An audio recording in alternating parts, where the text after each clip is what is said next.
En nuestra infancia, muchos de nosotros fantaseamos con ser astronautas. Hay algo fascinante, emocionante y romántico en la idea de emprender un viaje a ese gran y oscuro mundo que nos rodea, conquistando las estrellas y los parajes desconocidos de nuestra humilde y pequeña galaxia por el bien de la humanidad. Y, por supuesto, matando a unos cuantos hombrecitos verdes en el camino. Sin embargo, pocos de nosotros podremos cumplir estos sueños extravagantes. Ser astronauta, un emisario del cosmos, requiere algo más que la capacidad de aguantarse el almuerzo después de un despegue turbulento. Es un trabajo increíblemente duro, que implica física y química y una buena dosis de la buena y antigua resistencia militar. Muy pocos logran alcanzar la meta, pero por esto deberías estar agradecido. Verás, yo era astronauta y no creo que vuelva a estar bien nunca más. Cada noche, los recuerdos aterradores vuelven a despedazarme mientras duermo. Me despierto con frío, empapado en mi propio sudor y lágrimas, y sin aliento. Todo por culpa de aquella noche.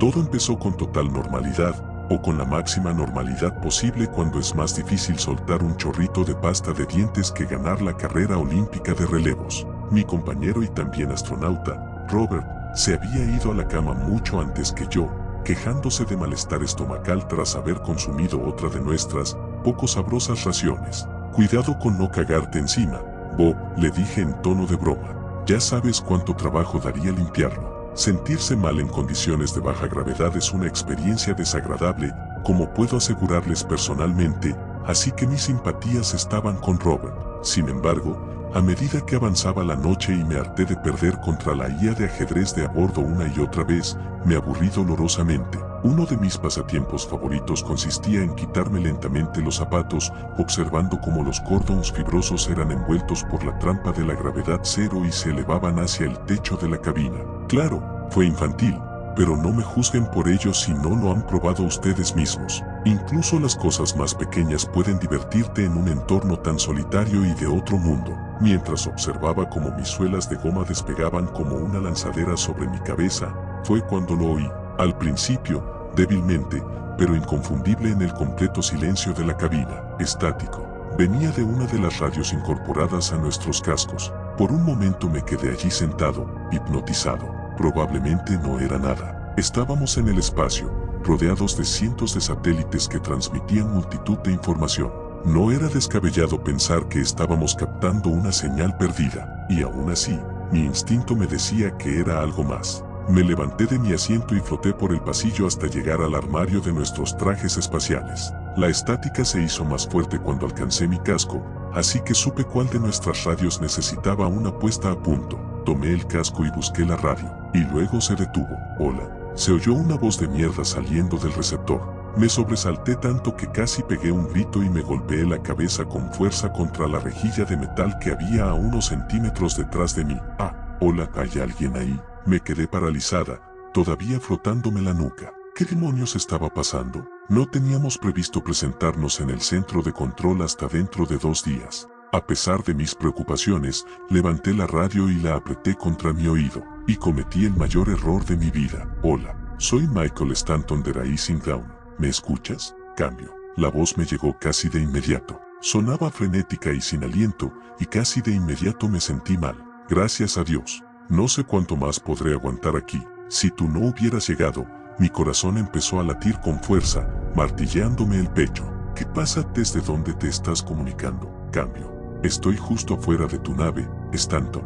¿Puedes abrir la escotilla y dejarme entrar? Creo que por un momento se me heló la sangre. No había forma de que hubiera nadie allí. No había otros seres humanos en cientos de miles de kilómetros a la redonda. Estábamos solos allí arriba, Robert y yo. Esa había sido la cuestión. La voz se puso ansiosa cuando no respondí. ¿Qué estás esperando? Stanton, abre la maldita escotilla y déjame entrar. Sentía la boca más seca que una lija. Tenía la lengua hinchada y pesada como un trozo de mantequilla. No me salían las palabras. Vamos, Stanton, ¿vas a dejarme aquí? Reuní fuerzas para apagar la radio, dejándola resbalar entre mis dedos y flotar en el aire. La miré alejarse, aliviada de estar lejos de ella. Mi pecho todavía latía con fuerza y ahora sentía que mis dedos empezaban a temblar. Quería vomitar, pero no salía nada. El cuerpo se acostumbra a las duras condiciones, pero no sabía cómo prepararse para esto. Me apoyé en la pared mientras intentaba recuperar el aliento. Cerré los ojos, intentando escapar de la oscuridad infinita que me rodeaba, solo para encontrar otra que me esperaba bajo mis párpados. Entonces, cuando pensé que no podía empeorar, lo escuché. «Déjame entrar». La voz no era como antes, sonaba demoníaca, ya no era humanoide, sino profunda, gutural y feroz. La radio seguía flotando, silenciosa como el espacio que nos envolvía a ambos. La voz venía a través de las paredes, desde fuera de la nave. «Déjame, Ian». Podía oír su respiración. Era ronca, pesada y animal, algo similar a lo que imagino que debe sonar un demonio cornudo cuando respira. Se escarbó contra el cuerpo de la nave en el exterior, arañando como si buscara una forma de entrar. Durante un par de momentos misericordiosos, se quedó en silencio. Entonces, la cabina se llenó de una cacofonía de tambores metálicos mientras lo que fuera que estaba afuera comenzó a golpear el costado del barco con lo que fuera que tuviera un equivalente a manos. El sonido era implacable, ahogando todos y cada uno de los pensamientos que pudieran haber estado rondando por mi cabeza. Me aparté de la pared y me dirigí al lado opuesto, desesperado por estar lejos de la fuente del golpeteo. Se apagó de repente, dejando la cabina con solo mi gemido audible, pero, después de un par de segundos, comenzó de nuevo también en ese lado, ese grito horrible y desgarrador continuó. «Déjame entrar, déjame entrar, déjame entrar». Debí de haber perdido el conocimiento en algún momento debido a la pura presión de todo aquello, porque mi siguiente recuerdo fue el de Robert dándome una bofetada. La noche había llegado y se había ido, y la cabaña estaba en silencio una vez más. De alguna manera, había dormido durante todo el proceso. No lo podía creer. Por un momento pensé que debía haber imaginado toda la experiencia. Pero luego descubrimos que mi radio no estaba en mi casco y la realidad de toda la pesadilla comenzó a calar en mí. Nadie me creyó. Todos me dijeron que lo que yo estaba describiendo era imposible, que los sonidos que yo escuchaba no podían viajar en el vacío. Robert, a pesar de la profundidad de la amistad que habíamos logrado durante los 2 años que estuvimos encerrados juntos, pensó que yo estaba loca. Bueno, que le jodan, porque todo lo que me pasó fue real, absolutamente real. Incluso ahora, 20 años después de que regresé a casa, los recuerdos son más vívidos que nunca. Ninguna terapia forzada ni visitas a psiquiatras desgarbados y condescendientes me liberarán jamás de ellos. Ahora son parte de mí, pero está bien. ¿Por qué tú me crees? No. Los que tienen inclinaciones sobrenaturales, los creyentes. Aquí, en el siglo XXI, todos somos muy tolerantes entre nosotros. Siempre hay alguien dispuesto a escuchar. Por eso escribo esto aquí, la historia de Racing Dawn y lo que intentó atacarnos. La cosa que estaba viva en el frío vacío del espacio sin protección. Lo que todavía está ahí arriba, en algún lugar. Continuamos con la siguiente historia. Puede que creas que conoces a esta agencia espacial, pero no es así. La NASA no es la suma de sus partes presentadas públicamente. No me refiero simplemente a la investigación y el desarrollo clasificados. Me refiero a las docenas de programas espaciales ocultos a las miradas indiscretas, programas ocultos incluso para mucha gente dentro de la empresa. Y cuando finalmente me ofrecieron el privilegio de mirar detrás de la cortina, me encontré en el ojo de una tormenta sin precedentes. Un desastre más allá de los límites del horror terrenal. La misión G1. Desde el clímax de la carrera espacial, ha surgido un consenso. Una creencia predominante es que la NASA ha abandonado la última frontera. Sin embargo, es una noción absurda que las mentes más brillantes de esta agencia ya no se preocupen por los misterios del espacio. La verdad es que nuestros mejores científicos decidieron, hace décadas, proteger a la humanidad de las cosas infernales que descubrimos. Cosas que yacen en los abismos del espacio a las que no llega la luz. Los proyectos de la NASA que aparecen en los medios de comunicación tienen poco en juego. Incluso la Estación Espacial Internacional se encuentra al final de las prioridades de esta organización. Las expediciones importantes son clasificadas. Por ejemplo, las que pretenden catapultar a la humanidad hacia las estrellas. Las que utilizan naves espaciales que van más allá de lo que la persona promedio considera posible con la tecnología humana. Somos capaces de cosas que te dejarían atónito. Somos capaces de hacer cosas que te dejarían frío. La sonda espacial G1 despegó el miércoles 25 de enero de 2023. Navegó más allá de nuestro sistema solar, siguiendo una señal lenta que recorría los confines de la Vía Láctea. No era una transmisión inteligible, pero sí una frecuencia que nos intrigaba. Se trataba de una frecuencia denominada 784ª. La histeria se apoderó de la compañía el día de la primera intercepción de la señal, el sábado 29 de octubre de 2022. Dada la fuente en constante movimiento del 784ª, la frecuencia desató una intriga febril. En cuanto a la naturaleza de la misteriosa señal en movimiento, cada empleado de la NASA con autorización parecía tener una hipótesis diferente. Fue, verdaderamente, un momento emocionante. Y la cosa llegó a su punto álgido cuando la nave G1 despegó unos meses después. Los empleados no comían ni dormían. Pasaban las horas de vigilia compartiendo ideas sobre la misteriosa transmisión desde el espacio. Un circuito de explicaciones que finalmente se sobrecargó el jueves 2 de febrero de 2023, el día en que la G1 dejó de responder a la NASA. Una semana después, el jueves 9 de febrero, la señal de la nave espacial regresó. Comandante Irwin, aquí el centro de control de misión, anunció el Dr. Parker, el jefe del proyecto. Centro de control de misión a G1. ¿Me copia? Recibido. Centro de control de misión, respondió el comandante Tim Irwin. Hemos estado intentando comunicarnos con usted. Perdimos contacto con G1 hace 7 días. Comandante, ¿qué sucedió? ¿Cuál es su estado?, preguntó el Dr. Parker. Todos los sistemas están bien. Centro de control de misión, respondió Irwin. El Dr. Parker parecía desconcertado por la actitud indiferente del comandante. El líder del proyecto se arañó el pelo gris y ralo con dedos tensos. El anciano parecía estar considerando cuidadosamente su próxima declaración. 7 días sin contacto, comandante. 7. El G1 desapareció de nuestro lado. ¿Tiene un informe de situación? ¿Algo que pueda explicar por qué no pudimos comunicarnos entre nosotros?, preguntó Parker. Nada. Centro de control de misión, respondió Irwin sin comprender. En cuanto al 784ª, llegamos al punto de transmisión de la señal. No había nada que encontrar. Hemos recopilado la mayor cantidad de datos posible. Solicitamos autorización para regresar a casa. Hubo varios minutos de murmullos nerviosos por parte de varios científicos y miembros de la Junta. El Dr. Parker parecía destrozado en extremo cuando se inclinó hacia adelante, con su respiración pesada golpeando el micrófono. Temblaba con una mezcla de rabia y confusión. Recibido, comandante Irwin. Tiene autorización para volver a casa, susurró Park con voz ronca. Los astronautas regresaron a casa en una nave que atravesaba el espacio a un ritmo inimaginable. La nave aterrizó silenciosamente en un sitio no oficial de la NASA el miércoles 15 de febrero de 2023. La tripulación del G1 salió, recibida por una pequeña multitud que aplaudió. Tim Irwin, Jeanne Dance y Mathias Olsen. Esos fueron los 3 astronautas que supuestamente salieron de la nave espacial. Al principio no teníamos motivos para creer otra cosa. Reconocimos las 3 caras, las 3 voces, las 3 mentes brillantes. Sin embargo, no pasó mucho tiempo hasta que se nos escaparon pequeñas rarezas. Escuché algo desconcertante mientras Tim Irwin hablaba con su esposa, Melissa Irwin, en la sala de descanso. Te amo, Melody, dijo el astronauta. Melissa frunció el ceño y sonrió torpemente. Melody, ¿quién es Melody? No tenía intención de escuchar a escondidas. Había estado sirviéndome una bebida. Aún así, bajé el ritmo al oír eso. Melissa estaba claramente bromeando con su exhausto marido, pero había un ligero matiz de incertidumbre en su voz. Y admito que fui un poco entrometida. Fingí sopesar 2 bebidas diferentes antes de salir de la habitación.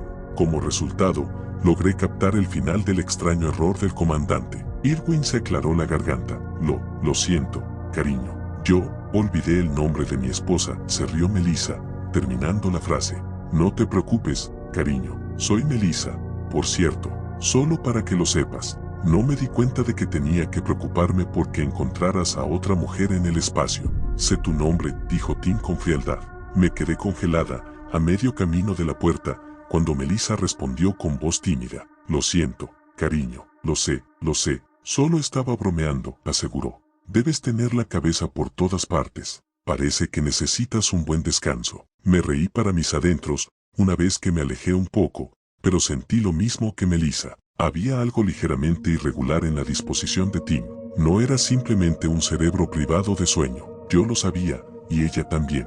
La voz del comandante cambió cuando su esposa lo confrontó. Ya no sonaba como la del astronauta. No conocía a Tim increíblemente bien, pero sabía que era diferente. En cualquier caso, Me habría olvidado de todo el asunto y habría descartado mi presentimiento como resultado de 1 o 2 semanas de nerviosismo. Todo el mundo estaba inquieto desde que G1 perdió la señal. Todavía nos estábamos recuperando del estrés de esos horribles 7 días sin ninguna comunicación con la nave espacial.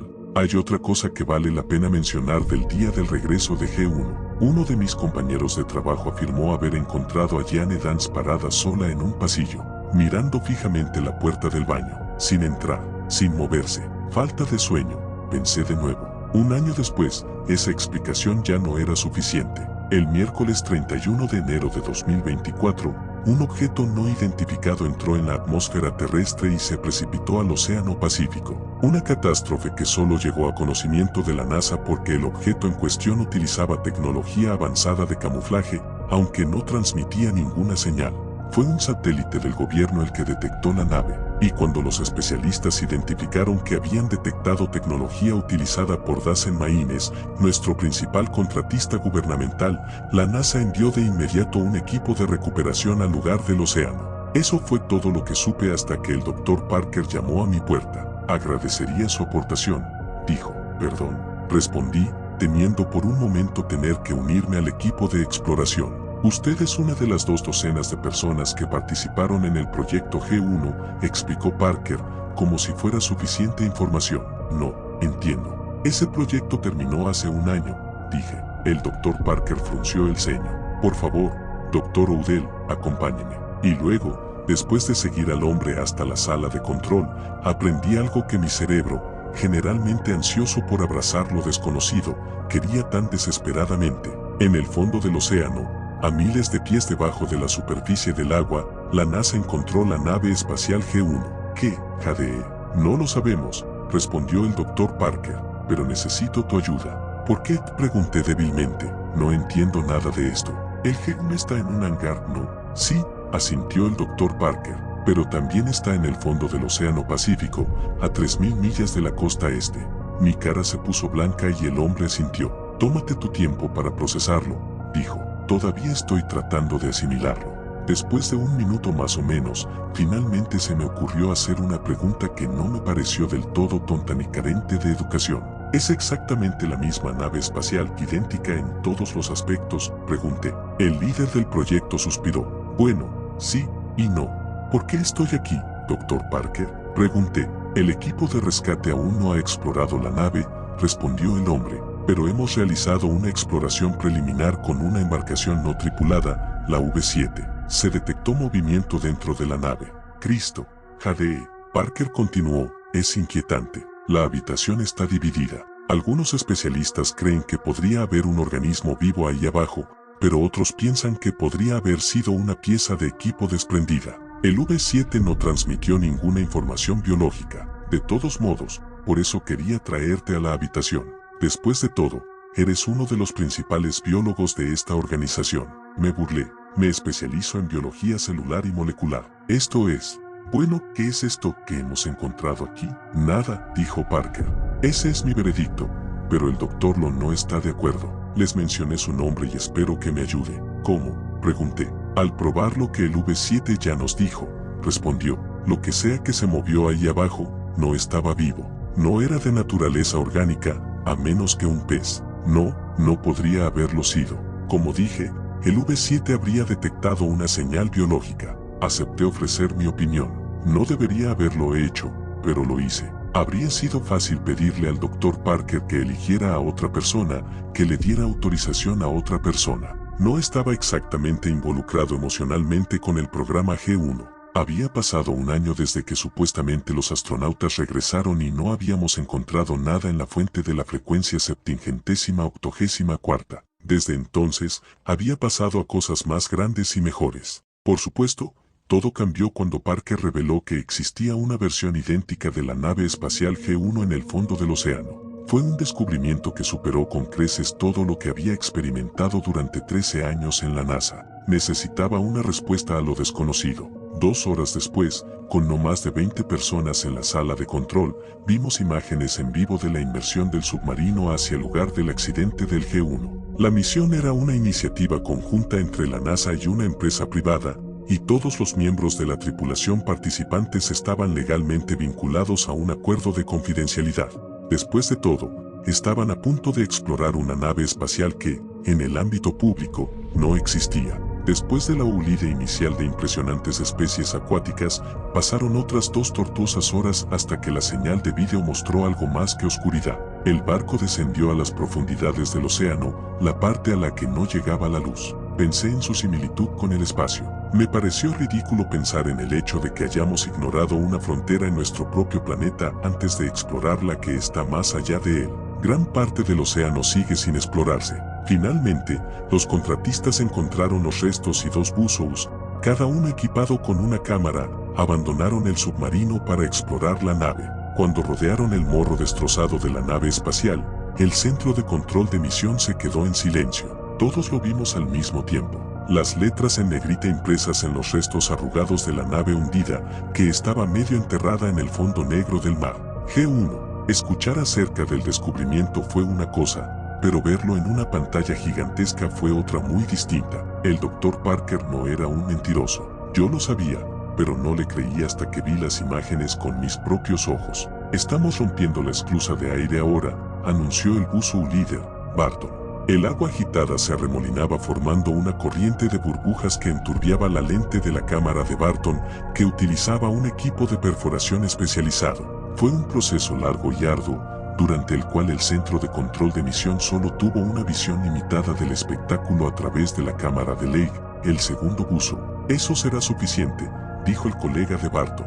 Las burbujas empezaron a dispersarse cuando el taladro cesó y vimos a los 2 exploradores romper el mecanismo de la esclusa de aire antes de tirar de la trampilla hacia ellos. Revelaron un vacío dentro de la abertura y las luces de sus auriculars hicieron muy poco por iluminar el interior de la nave. Sentí que los 2 hombres estaban aprensivos por entrar en los restos. Probablemente sabían muy poco sobre el programa G1 de la NASA. Eso, al final, fue lo mejor. Todos anhelamos ese privilegio. Entrando al vehículo, dijo Barton inquieto. El buzo líder atravesó la abertura a nado, seguido un par de segundos después por Lake, que bien podría haber estado a punto de darse la vuelta y retirarse hacia el submarino. La pantalla dividida reveló 2 fragmentos de imágenes, apenas diferentes en perspectiva. 2 vistas del mismo túnel sombrío y lleno de agua. La entrada a una nave que una vez había atravesado el espacio, solo para encontrar su fin en una tumba acuática. ¿Estamos transmitiendo imágenes claras?, preguntó Lake. Sí, respondió el Dr. Parker. Si sigues el pasillo principal, llegarás a la cabina de vuelo del G1. No veo ningún obstáculo, dijo Barton. Debería ser manejable. La pareja continuó nadando por el pasillo de la nave que, como había señalado Barton, estaba notablemente intacto. Nada de la carnicería y el caos que esperábamos encontrar.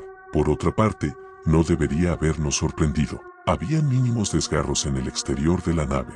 Dado el nivel de inversión invertido en el desarrollo de una nave que superaba con creces las capacidades percibidas por la humanidad, parecía plausible que la nave hubiera sobrevivido en gran medida tanto a una reentrada peligrosa como a una colisión a alta velocidad con el agua. Lo que no me parecía plausible era la explicación de Parker de que estábamos viendo una copia al carbón de una nave espacial existente que yo había visto aterrizar en la Tierra un año antes. No tenía motivos para creer que todos los que estaban en la sala me estuvieran mintiendo, pero algo en mi cerebro se negaba a creer semejante imposibilidad.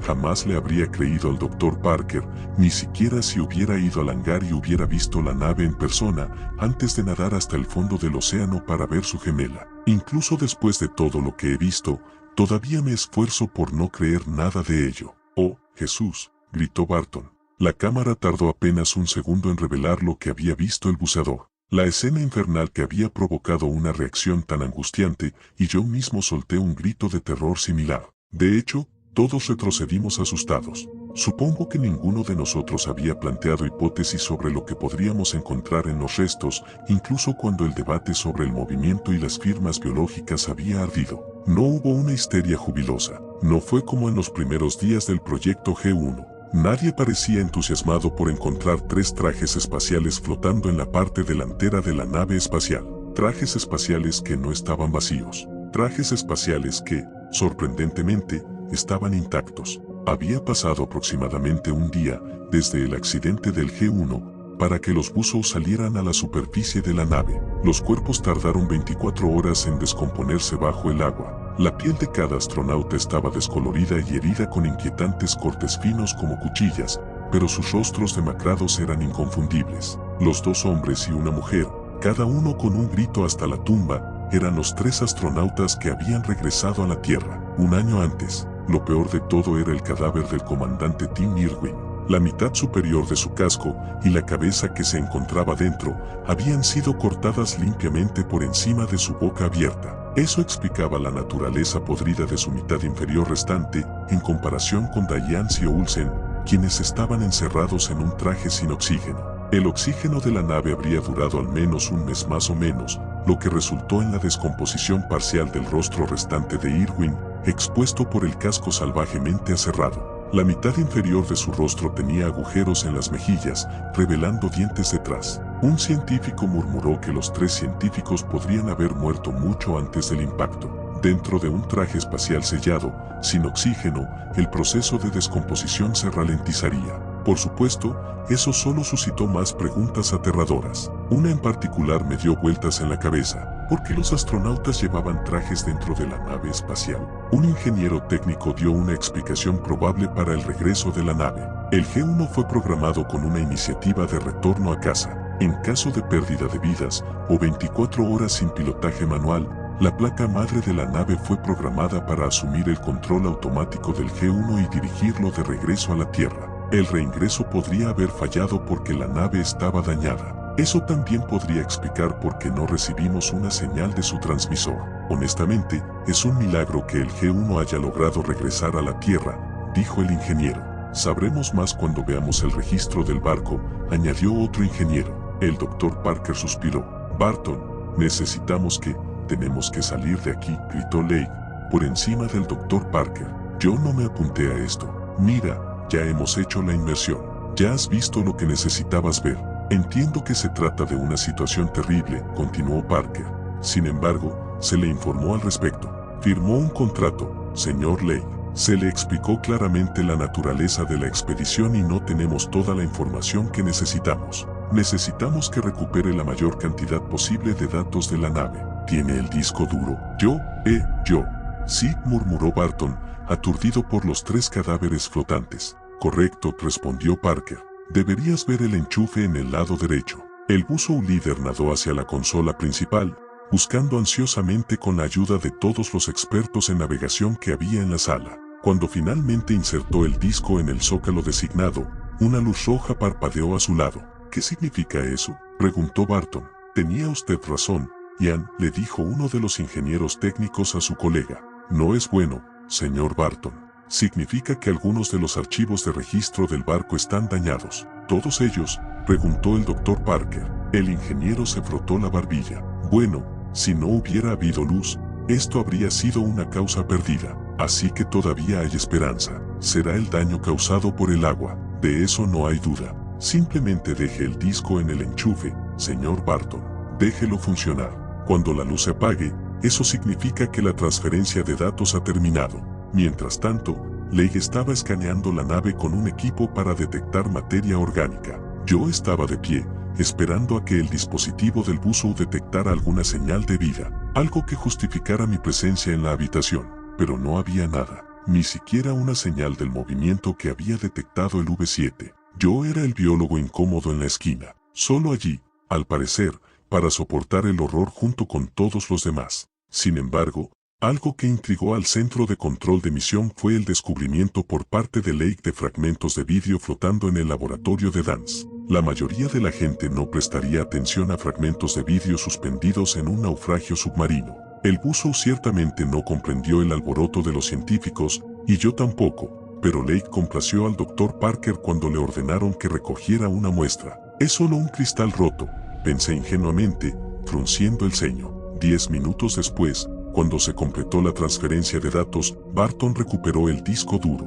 y los 2 buzos estaban más que felices de recibir el visto bueno del Dr. Parker para abandonar el lugar. Los hombres regresaron al submarino, la transmisión terminó y todos los que estaban en la sala de control se dispersaron. Por supuesto, esa noche no dormí. Ninguna persona en su sano juicio lograría dormir bien después de un descubrimiento tan terrible. Cuando fui a trabajar esa mañana, no esperaba ver imágenes de 3 astronautas muertos, y lo que es más aterrador, no esperaba ver imágenes de 3 cadáveres que había visto regresar a la Tierra, vivos y sanos. Conde, preguntó el doctor Parker con voz entrecortada. Estaba sentado en mi oficina, mirando fijamente a la pared con una mirada perdida. El hombre tardó 3 intentos en captar mi atención. El hecho de que dijera mi nombre de pila había desencadenado algo en mi cerebro. Me había sacado de mí mismo por un momento. Me había recordado que todo esto era real. Por mucho que intentara disociarme y despegarme, estaba terriblemente entrelazado con el horror. Doctor Parker, respondí, sin poder decir nada más. Me temo que tengo que pedirle, una vez más, que me acompañe, dijo el hombre, que parecía mucho más pálido de lo habitual.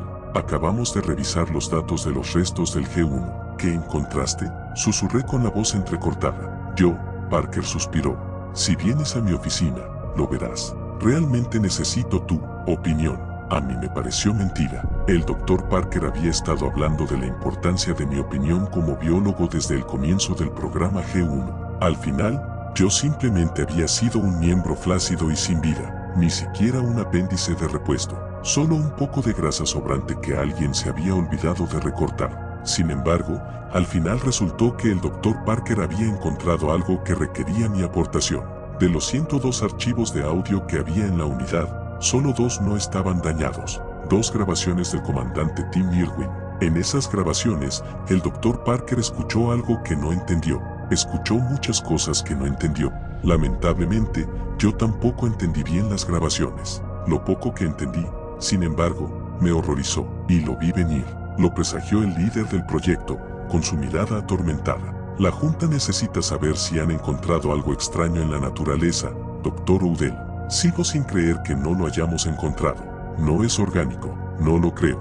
No me escucharán a mí, dijo el Dr. Parker, pero a usted sí. Me di cuenta de que el hombre ya no creía en sus propias palabras. Quería que le demostrara que estaba equivocado. Archivo 86. Soy el comandante Tim Irwin.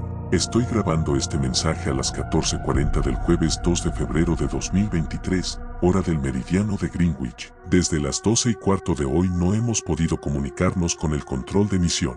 Olsen no ha detectado ningún problema, por lo que esperamos que todo siga bien en casa. Los 3 estamos considerando la posibilidad de que el problema con nuestra señal de transmisión se deba a lo que hemos descubierto, la fuente de la frecuencia 784. La hemos encontrado. Y, dado lo que hemos experimentado en las últimas 2 horas, creo que es vital para mí registrar nuestros hallazgos en ausencia de cualquier comunicación con el Dr. Parker. A eso de las 12:35, poco después de perder contacto con casa, finalmente vimos una manifestación física de la frecuencia que habíamos estado buscando durante 8 días. Estábamos empezando a pensar que no habría nada allí. Habíamos estado observando la oscuridad durante horas, creyendo que la transmisión no tenía una fuente visible. Fue cuando nos acercamos a 1 milla, o menos, de la fuente de la señal que finalmente vimos algo tangible. Todavía me cuesta describir nuestro descubrimiento.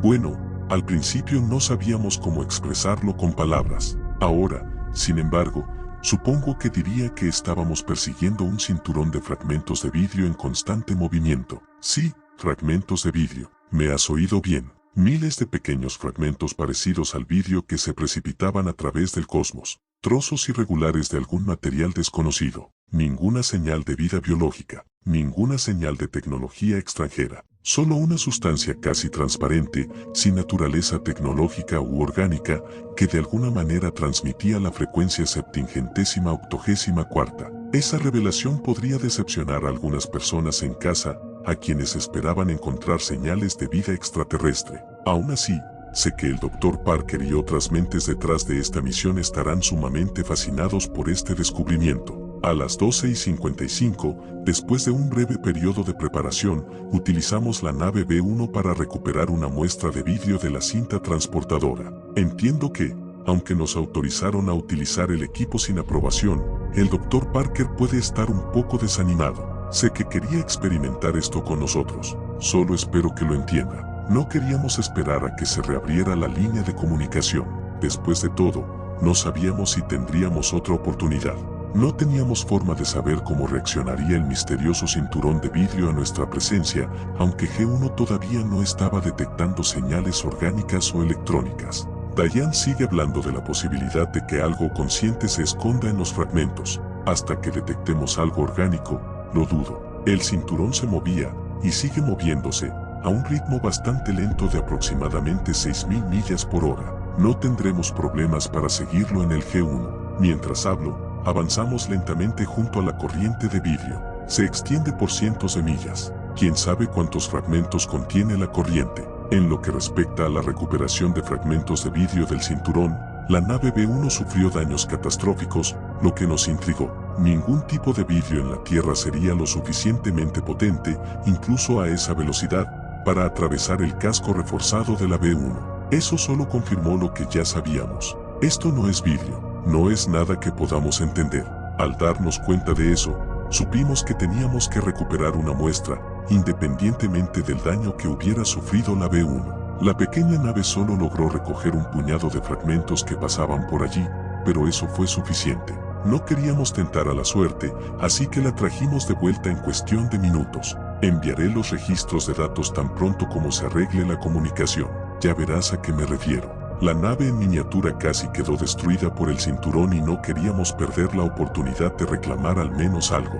A las 13:20, la doctora Jane Dayan se examinó los 7 fragmentos recuperados por la nave B1 en su laboratorio. Nos indicó a Olsen y a mí que nos pusiéramos equipo de protección antes de unirnos a ella, ya que no tenía idea de lo que habíamos encontrado exactamente. Observamos con vértigo cómo Dayan realizaba sus pruebas. Ella también estaba mareada, con toda honestidad, aunque intentó mantener una compostura profesional. Sabemos que, independientemente de lo que hayamos recuperado, no se parece a nada que la humanidad haya visto antes. El Dr. Dayans confirmó, alrededor de las 14:20, lo que habíamos visto en los datos de G1. Los fragmentos no contienen materia orgánica. Cada pieza está compuesta de una materia prima que no está presente en la Tierra ni en ningún otro planeta que hayamos explorado. Sin embargo, poco antes de que comenzara a grabar, Olsen se puso un poco nervioso. Nos dijo a Dayans y a mí que había visto que uno de los fragmentos se agrandaba, o, al menos, que se movía de alguna forma. Probablemente se trataba de un efecto de la iluminación, por supuesto. Dayans lo tomó en serio, pero no encontró evidencia de ningún cambio en el material. Sugerí que, de ahora en adelante, instaláramos cámaras para grabar el laboratorio. Dayans y Olsen estuvieron de acuerdo. Eso garantizará que no nos perdamos nada. Enviaré todo al centro de control de misión tan pronto como Olsen haya descubierto cómo arreglar el transmisor, aunque me asegura que sigue intacto. Es extraño. De todos modos, la interferencia de la frecuencia 784ª parece ser la explicación más probable, pero aún no estamos seguros. Seguiré registrando actualizaciones diarias. Por ahora, los 3 necesitamos descansar un poco. Ha sido un día histórico, pero estamos destrozados. Ninguno de nosotros ha dormido más de un día. Aquí el comandante Tim Irwin. Archivo de audio 86. Finalizando la grabación a las 14:50. Necesito que te prepares, dijo el Dr. Parker. Volví a la realidad, completamente inmerso en la maravilla del descubrimiento de la tripulación, al igual que el comandante Irwin. Casi había olvidado la gravedad de la situación. Había olvidado el terror que la NASA había encontrado en el fondo del Océano Pacífico. ¿Prepararme para qué? ¿Para el próximo archivo de audio?, pregunté. El Dr. Parker asintió. Acabamos de escuchar la 86. La única grabación que no ha sido alterada es la 99. Entonces, ¿nos faltan 2 archivos entre esos 2? Pregunté. Sí, respondió.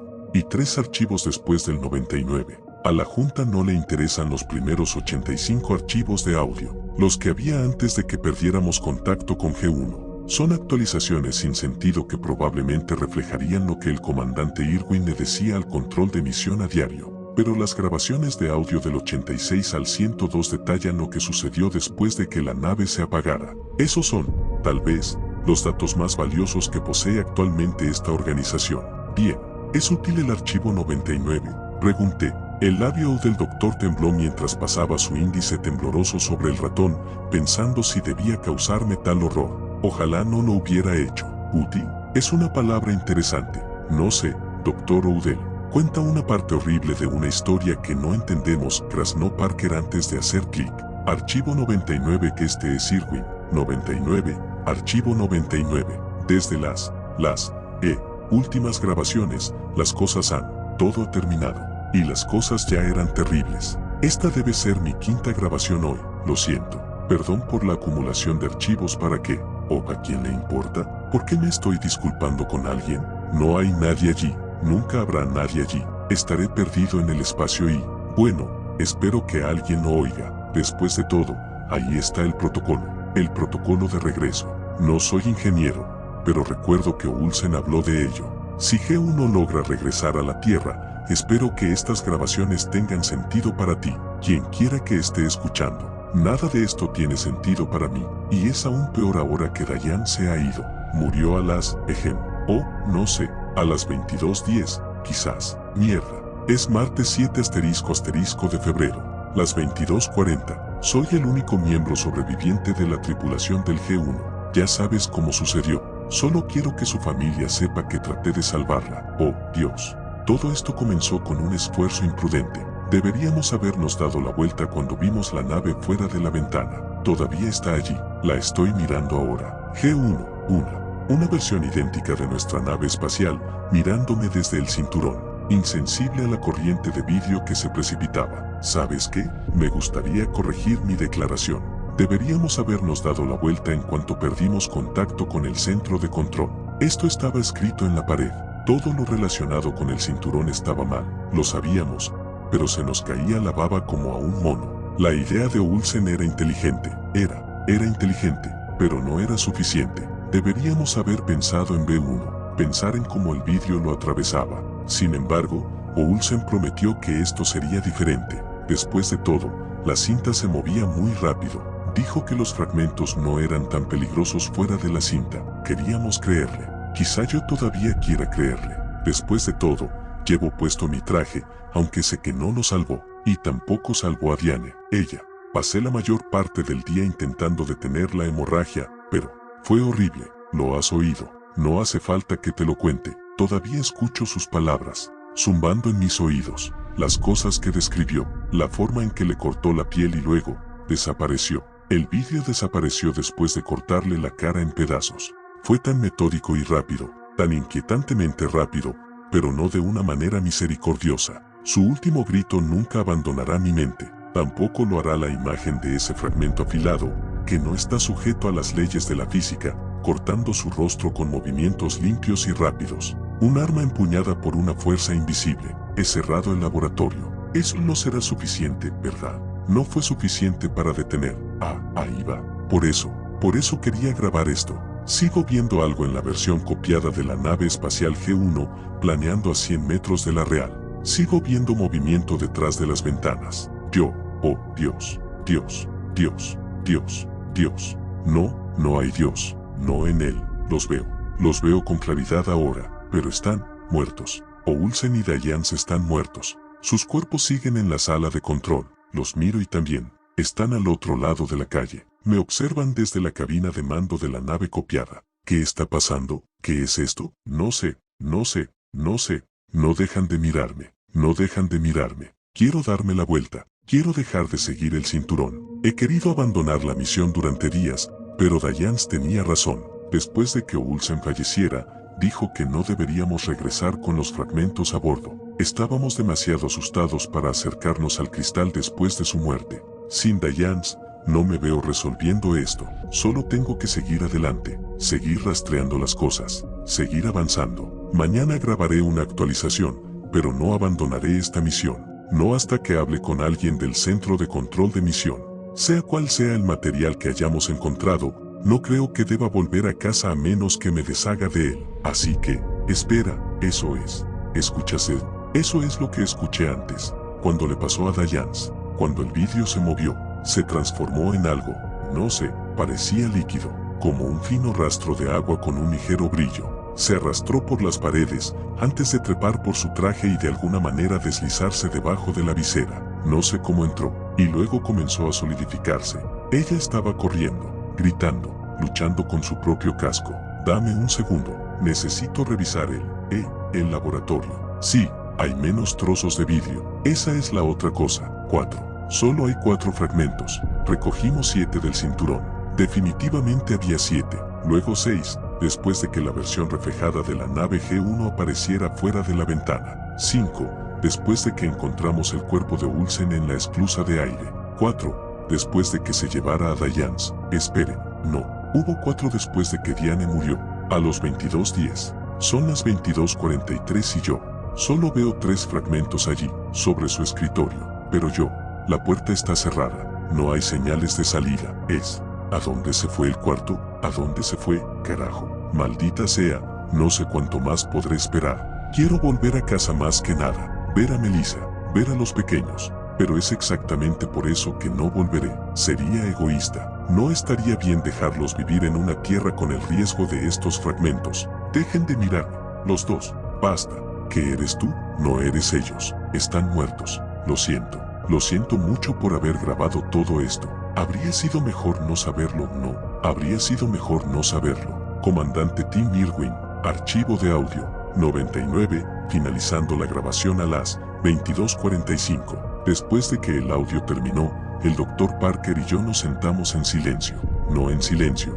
Podía escuchar mi propio latido del corazón en los canales temblorosos de mis oídos. Podía escuchar al líder del proyecto hiperventilando, sin poder ocultar un murmullo temeroso que sonaba en el fondo de su garganta. Ya había escuchado los 2 archivos, por supuesto. No tenía idea de cómo había logrado mantener alguna apariencia de profesionalismo. Sabía lo que venía, sabía lo que estaba a punto de escuchar, pero no dijo nada, no hizo nada. Me estaba desmoronando por las inquietantes revelaciones de la última grabación que se conserva del comandante Irwin. Odiaba al Dr. Parker por involucrarme en el programa G1. Piensa en lo que vimos, susurró finalmente el hombre. Lo miré sin pronunciar palabra, dándole tiempo al científico para continuar. Piense en el cuerpo de Tim Irwin, explicó Parker. Lo que quedó de él. Necesito, más que nada en el mundo, escuchar el archivo 102. La última grabación del comandante del viernes 17 de febrero de 2023. Eso fue después de que aterrizó el G1, dije. Se estremeció. No fue el G1, Dr. Odell. Ahora lo sabe. Estoy pensando en los fragmentos recuperados de los escombros. ¿Qué pasó con ellos? Pregunté, presa de una nueva huida de terror. El Dr. Parker bajó la cabeza. Los científicos están examinando los fragmentos. El equipo del Dr. Silent. Ahora que ha escuchado los archivos de audio, me gustaría que aportara su experiencia en su laboratorio. Bueno, me acordé de algo más, dije. El vídeo de la inmersión. ¿Recuerdas haber visto el cristal en el laboratorio de G1? No he pensado en nada más, respondió. El comandante Irwin dijo, en la grabación final incorrupta, que solo quedaban 3 fragmentos, pero había más de 3 fragmentos en esa agua. Temblé. Parker frunció el ceño. No sé qué decir a eso, Pearl. Los fragmentos podrían haberse roto durante el choque, dividirse en numerosos fragmentos más pequeños. No lo creí, al menos por la descripción que me había dado el comandante. Eran cosas resistentes y antinaturales, cosas que podían cambiar de forma y de estado, pero no cosas que se rompieran. De todos modos, Dr. Odell, murmuró el científico, aclarándose la garganta. Antes de ir al laboratorio de Silent, me gustaría pedirle su opinión. G1 no encontró evidencia de materia orgánica en el cinturón.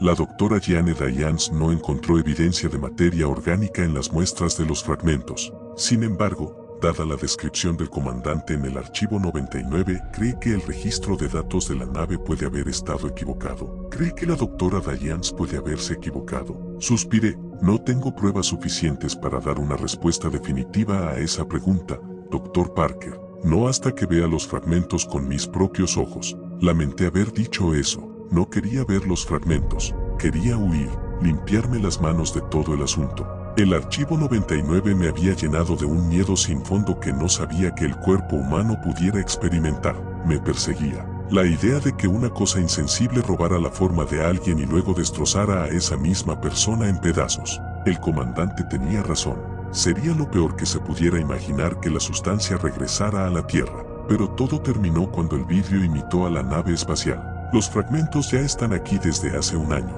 Ya es demasiado tarde, dijo el Dr. Silent. Esa frase hizo que mi mente entrara en acción. Había dejado de pensar en la conversación anterior con el científico y todavía intentaba desesperadamente procesar el horror de los últimos días. Era casi imposible procesar algo que estaba mucho más allá de nuestro mundo, algo que la mente humana no ha evolucionado para procesar. El Dr. Parker se burló. El Dr. Odell necesita. El Dr. Odell llegó demasiado tarde, me interrumpió Silen. Nos deshicimos de los fragmentos esta mañana. Disculpe, pregunté. Los fragmentos eran peligrosos. Las grabaciones de audio lo dejaron muy claro. El doctor Lo nos ordenó destruir las muestras, dijo el Dr. Silen. En ese momento, Verónica Reading salió del laboratorio, que estaba siendo bloqueado por la enorme figura del Dr. Silen. La tímida mujer empujaba un carrito lleno de bolsas negras para desechos y parecía estar tratando de evitar que la detectaran. De todos modos, la esperanza se encendió en mi mente, ya que Verónica era una amiga íntima mía, no solo una colega. Esperaba que ella aclarara lo extraño de la situación. La idea de que la NASA descartara un hallazgo histórico tan importante me parecía impensable. Era una idea hermosa, no se puede negar eso. Quería considerar la posibilidad de que la agencia antepusiera la seguridad de la humanidad a su progreso, pero no soy un idiota. Verónica, llamé. ¿Es cierto? ¿Qué fue eso, Dr. Odell? Preguntó, deteniéndose para mirarme. Mi temperatura corporal bajó. Mientras miraba el rostro de mi querida amiga, sentí el cambio. No vi una diferencia física en la apariencia de Verónica, como tal. El cambio en mi mente fracturada fue más sutil que eso. Fue una sensación que removió el contenido de mis entrañas. Verónica siempre me llamaba Earl. Continuamos con la siguiente historia. El 7 de marzo de 2019 se produjo uno de los mayores avances de la humanidad. El primer asentamiento de seres humanos pisó Marte. Un proyecto que se había estado gestando durante 20 años finalmente se hizo realidad. Y sin embargo, hasta el día de hoy, nadie parece recordar que eso haya sucedido alguna vez. 7 personas dieron su vida para aterrizar en Marte, el primer paso para colonizar otro planeta, y como suele ocurrir con este tipo de acontecimientos, el evento fue retransmitido a todo el mundo. Millones de personas estaban pendientes de la Wright Hercules 9 cuando aterrizó en el planeta rojo. Mi familia no fue una excepción y nos reunimos con entusiasmo para ver cómo se desarrollaba una parte de la historia. ¡Wow! Esto parece Arizona, dijo Jackson mientras daba su primer paso en la superficie de Marte. Genial, ¿quién demonios dejó que Jackson fuera el que hablara? Primeras palabras en Marte, realmente inspiradoras, dijo Cameron con sarcasmo. Las imágenes eran alucinantes, el hecho de que pudiéramos ver a gente caminar en Marte, en vivo, a 30 millones de millas de distancia, fue otro testimonio de nosotros mismos, del hecho de que podíamos hacer cualquier cosa. Por supuesto, hay un retraso cuando se transmite desde otro planeta, la señal tarda aproximadamente 10 minutos en llegar desde Marte, según la época del año. Así que decir en directo puede ser una exageración, pero aún así la sensación fue realmente magnífica. La tripulación bromeaba mientras daba su primer paseo por la superficie, intentando disimular su mezcla de nerviosismo y asombro ante las vistas. Todos habíamos visto fotografías de Marte antes, pero presenciar a alguien caminando por allí, mostrándonos el entorno desde su punto de vista,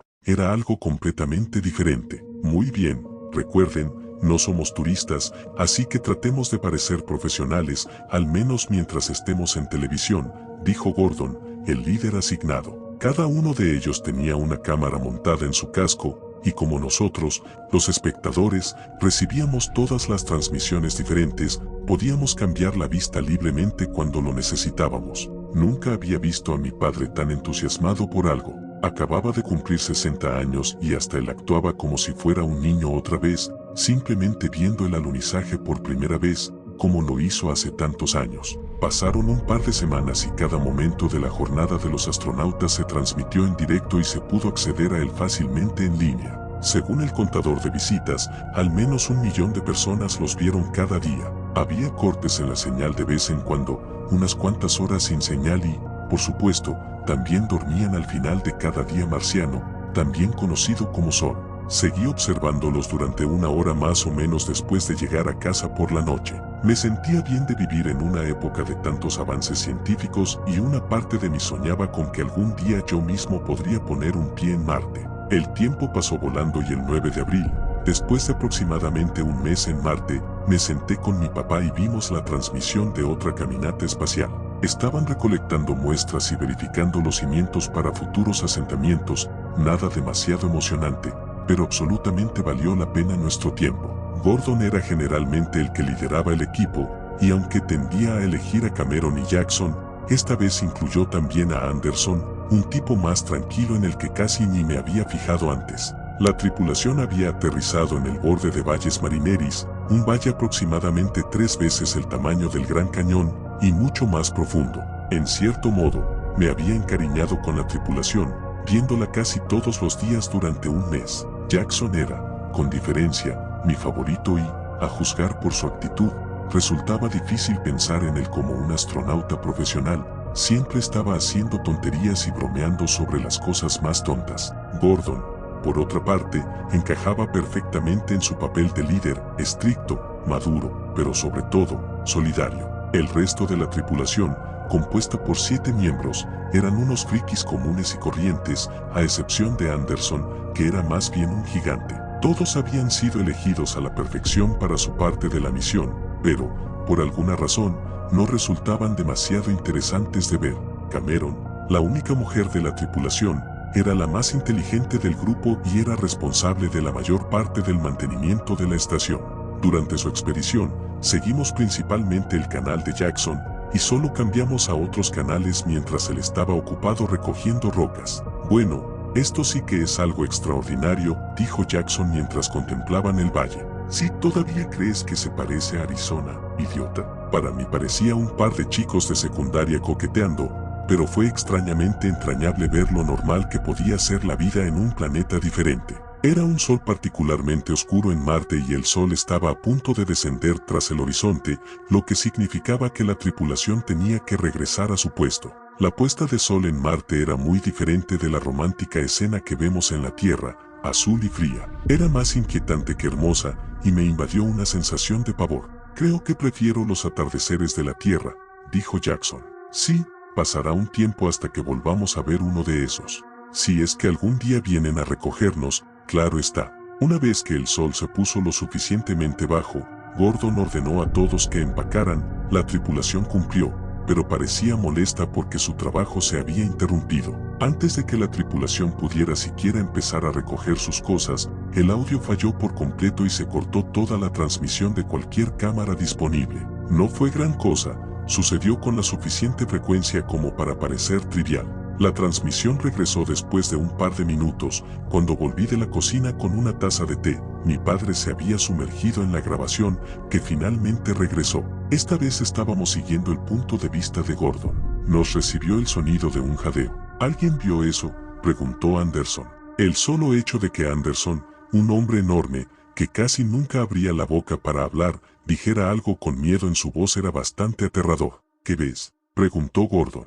Había algo moviéndose desde abajo del abismo, aclaró Anderson. Antes de que alguien tuviera oportunidad de investigar, fueron interrumpidos por un Jackson en pánico. «¿Alguien me escucha?», gritó Jackson. Cambiamos la señal a Jackson. La cámara se movía frenéticamente mientras él buscaba a su equipo. «Tranquilízate, Jackson, todavía estamos aquí». Las comunicaciones se cortaron por un minuto. «Fue solo un problema técnico», respondió Gordon. «Entonces, ¿por qué no puedo verte?», preguntó. En ese momento la cámara cambió a la vista de Gordon, y a pesar de mostrar exactamente el mismo entorno, Jackson no estaba a la vista. «¿Te alejaste caminando hacia algún lado, Jackson? ¿Cuáles son tus coordenadas?» «No me moví, carajo», gritó. «Contrólate, te encontraremos». La vista volvió a centrarse en Jackson por un momento, justo a tiempo para ver una forma borrosa que pasaba volando a una velocidad increíble. Soltó un grito breve antes de que se cortara la señal y nos dejó con una pantalla completamente negra. «Jackson, ¿me escuchas?», preguntó Gordon.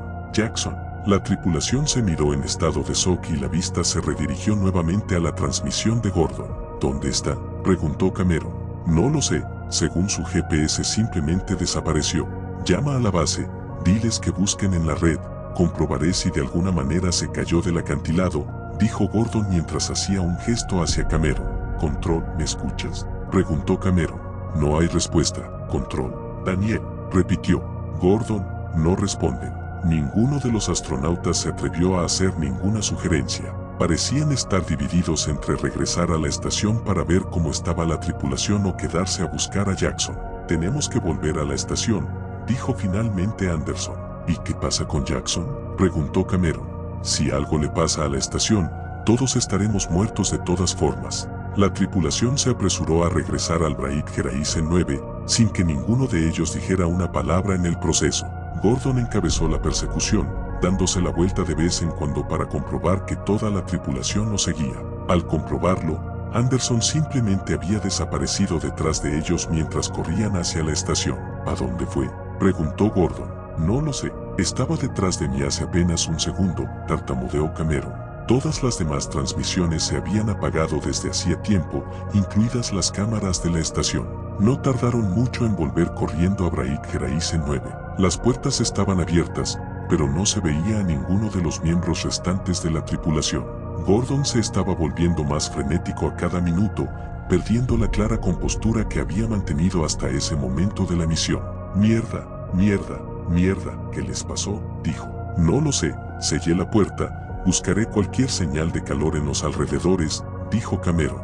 Ella escribía desesperadamente en la consola, escaneando una y otra vez. No hay nadie, espera. Lo que fuera que leyera la consola, estaba más allá de mi comprensión de computadoras y aparatos, simplemente estaba pegado a la pantalla. Ni yo ni mi padre pronunciábamos una palabra. Una minúscula cantidad de esperanza regresó a la voz de Cameron. El rastreador de Jackson acaba de volver a funcionar, gritó con alegría. Gordon se dirigía nuevamente hacia la puerta. Voy a volver a buscarlo, tú quédate aquí, no abras la puerta hasta que vuelva, dijo.